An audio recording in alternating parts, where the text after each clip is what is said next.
안녕하십니까? 오늘 이렇게 성만찬 예식에 참여해 주신 모든 성도님들 진심으로 환영합니다. 오늘 유인수 우리 선생님께서 처음으로 또 우리 교회에 방문해 주셨는데 공교롭게도 성만찬 예식이라고 하는 아주 중요한 예식에 참여하시게 되셨습니다.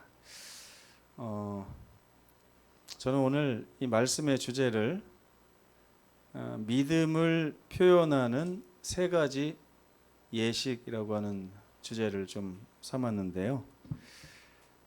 마태복음 26장 26절에서 28절에 있는 말씀을 먼저 다 함께 읽고 나눠보겠습니다. 시작.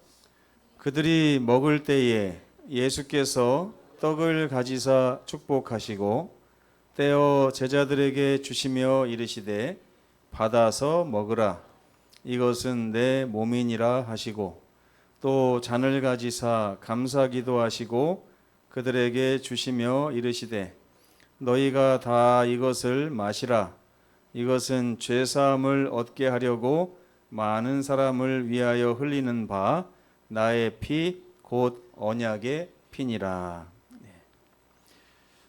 저녁 식사 때 있었던 일입니다. 누구나 저녁 식사는 하시잖아요, 그죠? 저녁 식사를 만찬이라고 하는데 이 마태복음 26장에 기록된 제자들과 예수님과의 이 저녁 식사를 우리는 주의 만찬이라고 부릅니다. 예수께서 3년 반 동안 저녁을 한두 번 드신 게 아니겠죠. 하지만 이날 이 저녁은 아주 특별한 저녁이었습니다. 왜냐하면 십자가에서 예수께서 돌아가시기 바로 하루 전에 있었던 맨 마지막 식사이기 때문입니다. 그리고 그날은 하나님께서 계획하셨듯이 유월절이라고 하는 명절이었습니다. 유월절은 이스라엘 백성들이 애굽에서 나온 그 날을 기념하는 날이죠. 그래서 이스라엘 백성들이 이 유월절이 되면 아주 풍성한 저녁 식사를 함께 나누는 풍습이 있었는데 그 풍습대로 예수께서도 이 만찬을 행하시면서 그 만찬에다가 의미를 부여하신 것입니다. 우리나라처럼요. 밥에다가 반찬 서너 가지에다가 국에다가 이렇게 식사를 하는 민족은 전 세계에 별로 없습니다. 대부분은 어떻게 먹어요? 건더기랑 국물, 이 두 가지입니다. 많은 사람들, 외국 사람들이 한국에 와서도 아침 어떻게 먹습니까? 빵과 커피 해가지고 간단하게 먹거나 빵과 잼을 발라서 우유를 먹거나 이렇게 딱 두 종류죠. 대부분의 나라에서 식사는 이렇게 건더기와 국물로 이루어져 있습니다. 여기도 보면 예수께서도 떡과 포도즙을 마시는 이런 평소의 식사를 가지고 이렇게 의미를 부여하셔서 말씀하신 것인데 첫 번째로 떡을 가지고 축사를 하십니다. 그런 다음에 이 떡을 보면서 너희가 매일매일 이 떡을 먹지 않고는 살 수 없지. 그러면서 이렇게 말씀하시는 거예요. 나에게서 받아서 먹으라. 이 떡은 내 몸이니라. 이렇게 말씀하셨어요. 또 잔을 가지사 거기다 포도즙을 가지고 감사 기도하신 후에 그들에게 주시면서 이것을 마시라. 어차피 식사 시간에는 떡도 먹고 잔도 마십니다. 그렇죠? 예수께서 특별하게 이 내가 주는 떡을 먹으라. 내가 주는 잔을 마시라 하고 요청하고 계신 것입니다.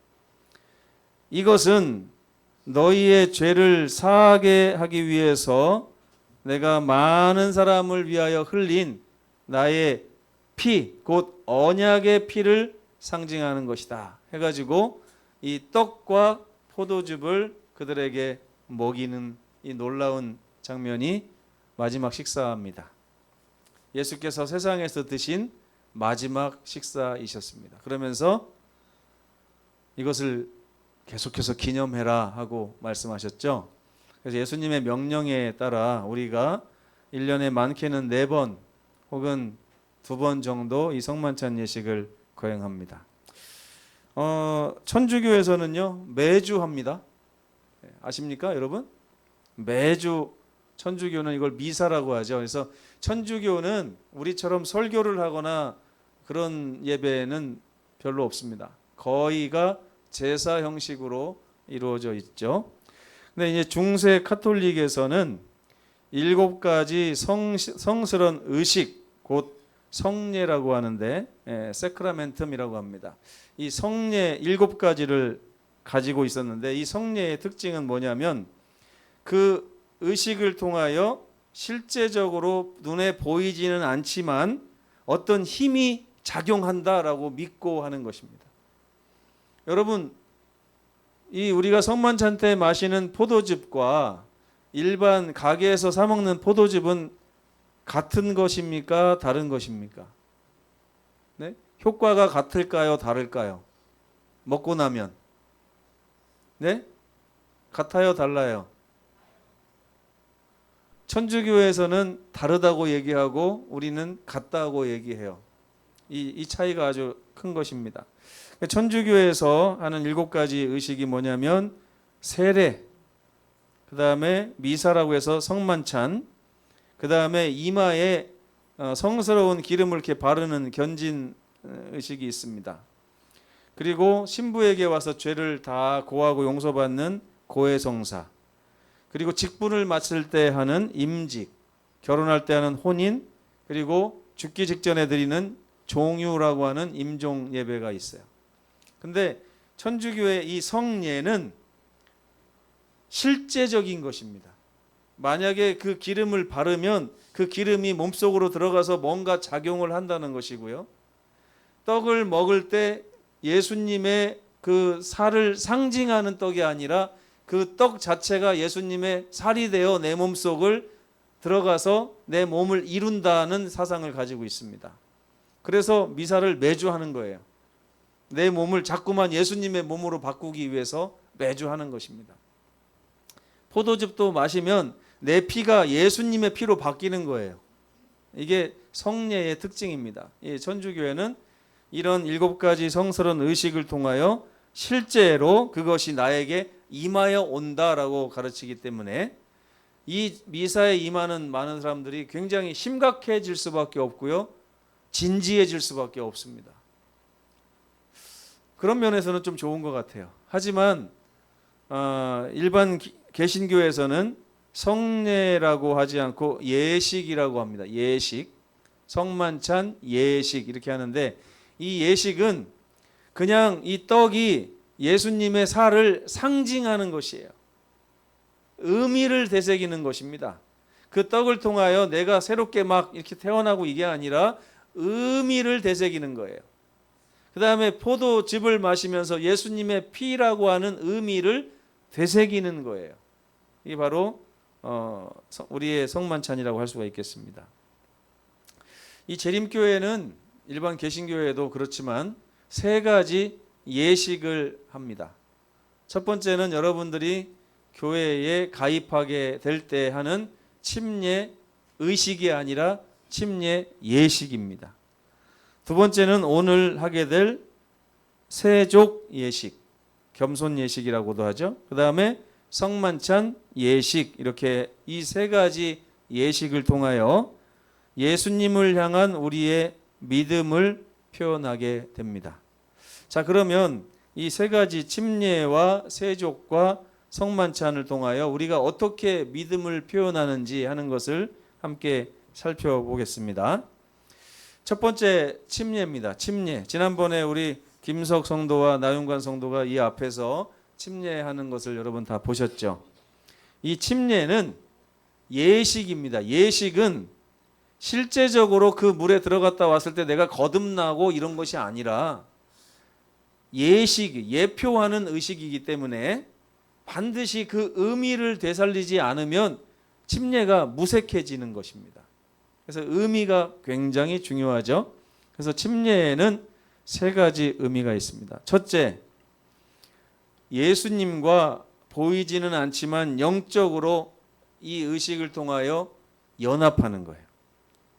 제가 2007년 12월 2일 날 굉장히 중요한 의식을 치렀습니다. 예식을 치렀는데 결혼 예식이라고 그러죠. 결혼 예식. 저와 김은영이라고 하는 한 여자가 주례 선생님을 모셔놓고 여기 서가지고 이렇게 주례사를 듣고 성혼 선포를 해가지고 부부가 됐습니다. 결혼식을 안 하면 저희가 부부가 아닐까요? 어떻게 생각하세요? 결혼식을 해야만 부부입니까? 결혼식을 하지 않아도 부부입니까? 여자들은 이 결혼식을 굉장히 중요하게 여겨가지고 막 2, 3천만 원을 때려 붓더라고요. 나중에 결혼하고 나서 생각해 보니까 왜 이렇게 어리석은 짓을 했던가, 그 돈이 지금 있었더라면 얼마나 좋았을까, 이런 생각을 많이 하게 됩니다. 그런데 어쨌든 평생에 한 번 있는 예식이기 때문에 하죠. 이 예식이라는 것은 그 예식을 통하여 부부가 되는 것이 아니라 부부가 되었음을 상징적으로 예표하는 의식이 되는 거예요. 침례도 마찬가지입니다. 예수님과 내가 그동안에는 별개의 존재였다면 침례를 통하여 이제 예수님과 나는 하나가 되었다고 하는 상징적인 표라고 할 수가 있겠죠.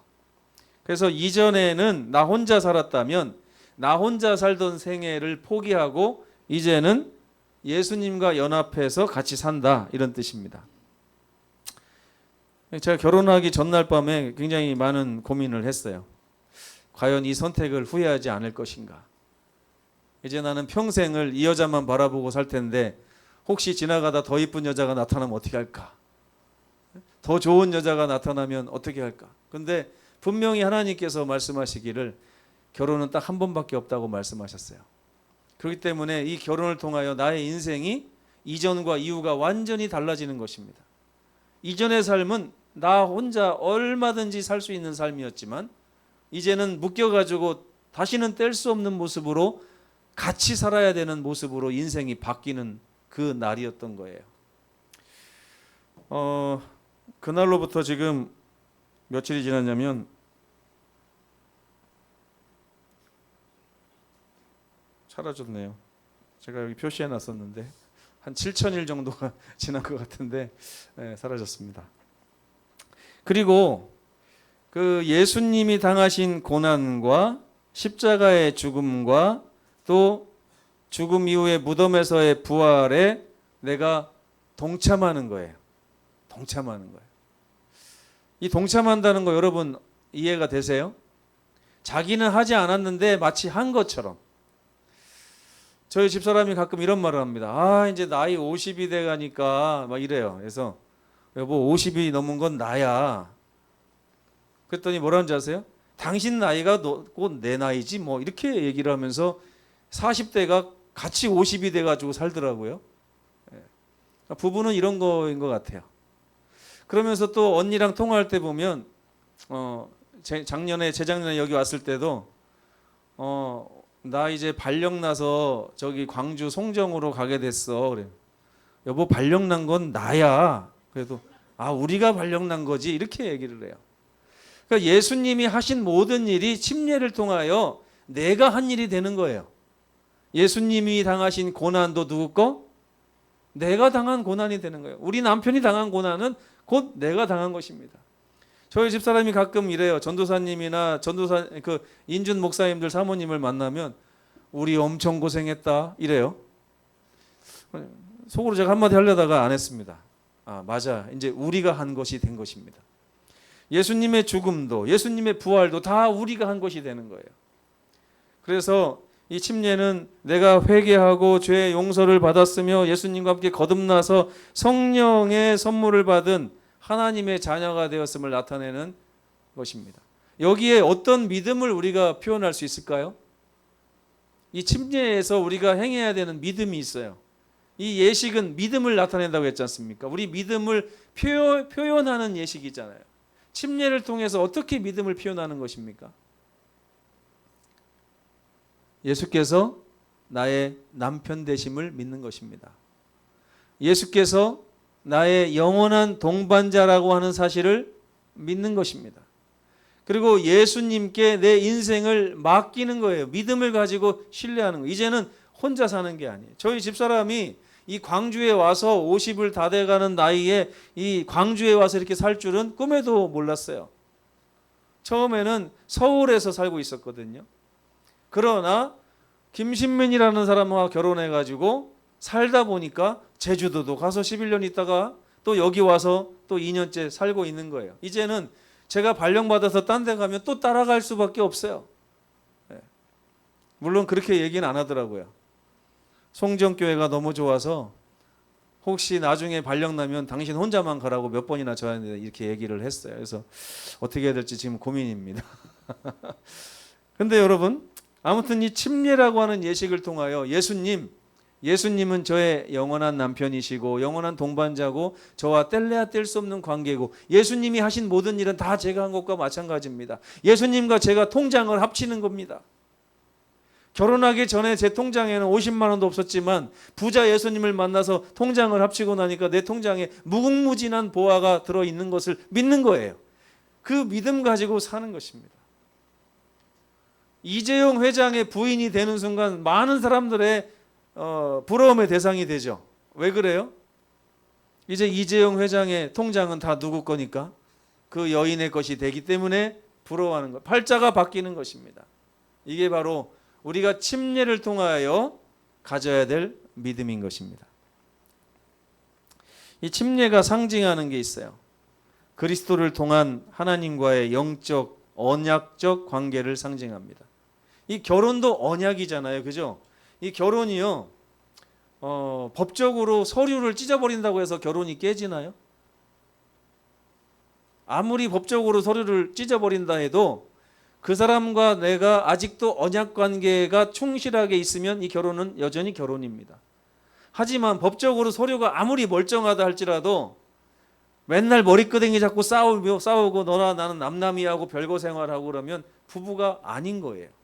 하나님과 우리 사이도 어떤 서류에 의해서 관계가 맺어진 게 아니라 하나님이 말씀하시고 내가 그 말씀에 예하고 대답함으로 언약 관계가 이루어지는 거예요. 하나님과 나와의 이 관계가 중요한 것이고 바로 침례가 그것을 상징하는 거예요. 여자들이 결혼식에 이렇게 목을 매는 이유가 여자들은요 남자하고 좀 달라가지고 뭔가 눈에 보이는 증거를 원하더라고요. 그래가지고 이게 결혼식을 하고 나서 보니까 우리 집사람이 이제 결혼한 척을 하더라고요. 저는 결혼식 하기 일주일 전부터 이미 마음이 부부였거든요. 근데 우리 집사람은 결혼식을 하니까 부부가 되더라고요.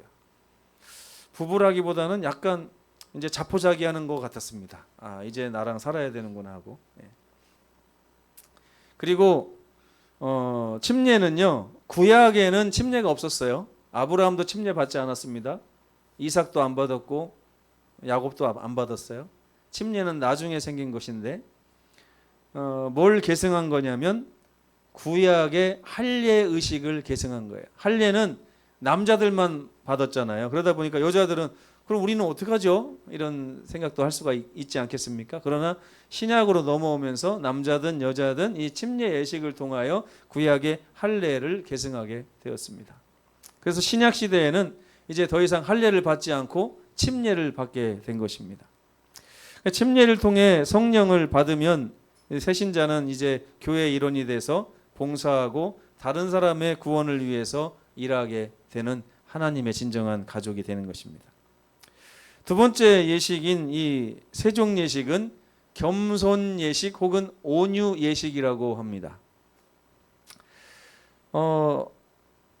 예수께서 가장 위대한 겸손의 상징인 십자가, 이 십자가는 빌립보서 2장 5절에 보면 예수께서 얼마나 깊이 낮아지셨는가 하는 것을 상징적으로 나타내는 게 십자가거든요.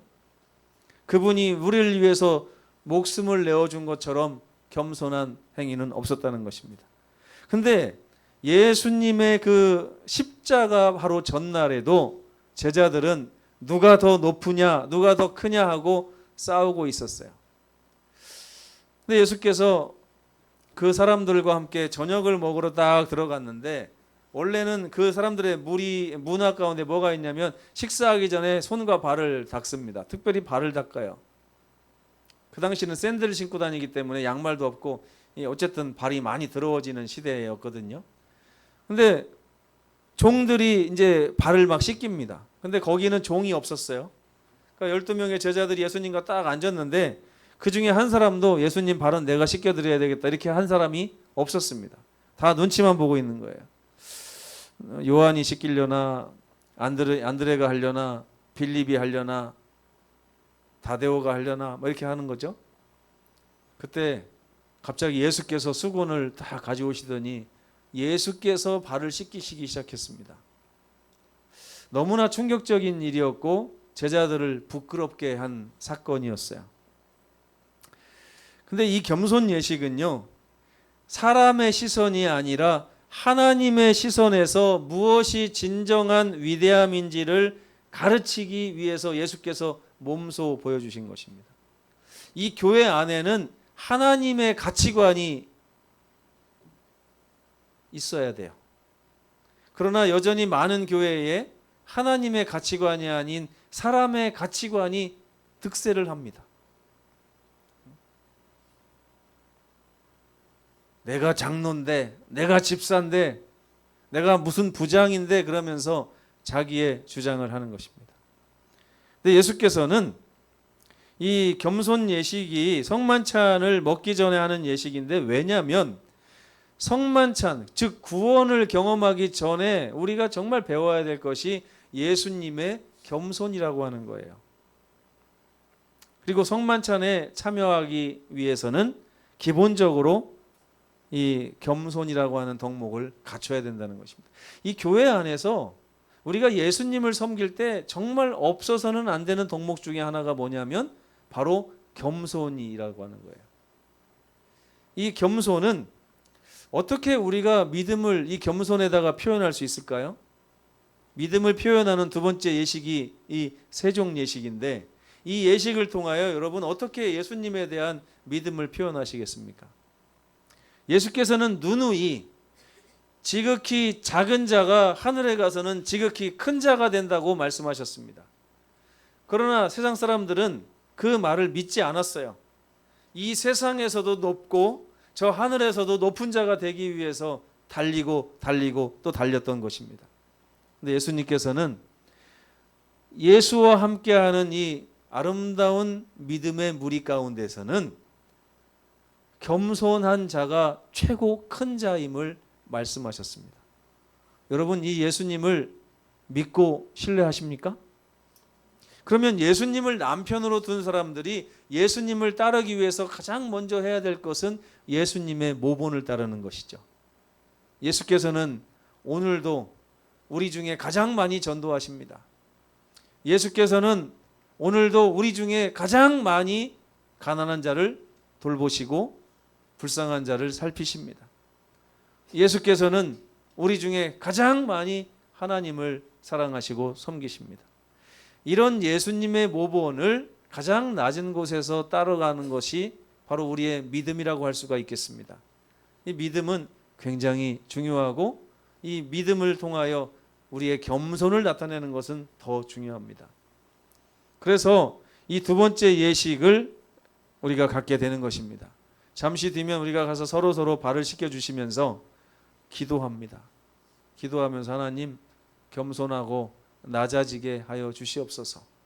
예수님의 모본을 따라 그런 낮은 삶, 겸손하고 온유한 삶을 이제부터 영원까지 살게 하여 주옵소서라고 하는 마음으로 서로의 발을 씻기시는 것입니다. 그 사람에 대해서 겸손하라는 얘기가 아니에요. 예? 그러니까 예전에 이 서로 발을 씻어주라고 했더니 어떤 장로님이 이렇게 유심히 본 거예요. 내가 저 초신자랑 이렇게 발을 씻는 것은 좀 내 체면상 맞지 않는 것 같은데 나와 함께 이렇게 발을 맞씻을 만한 사람이 없나? 보면서 나 저 장로님쯤은 돼야 나랑 발을 씻겠구나 이렇게 했다는 것입니다. 그런 게 아니죠. 그 사람보다 낮아지는 게 아니라 예수님을 따르는 우리 모두가 예수님의 모본을 따라서 앞으로 예수님처럼 낮은 인생, 섬기는 인생, 봉사하는 삶을 살기로 결심하는 시간이 바로 겸손 예식, 세종 예식이라고 할 수가 있겠습니다.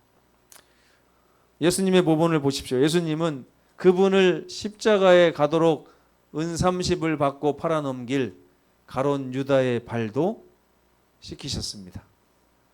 그런 예수님의 모본이 이 성만찬 예식 때만 필요한 것이 아니라 우리의 삶 가운데서 필요하다고 하는 사실입니다. 세 번째 예식인 이 성만찬 예식은 주의 만찬이라고도 합니다. 구약의 유월절을 대체하는 거예요. 더 이상 이제 양을 잡을 필요가 없어요. 양을 잡는 대신 예수께서 직접 십자가에 돌아가셨기 때문에 더 이상 양이 죄인을 대신해서 죽을 필요가 없습니다. 그 대신 우리는 예수님의 보배로운 피를 가지고 우리의 죄를 사하게 되는 것입니다.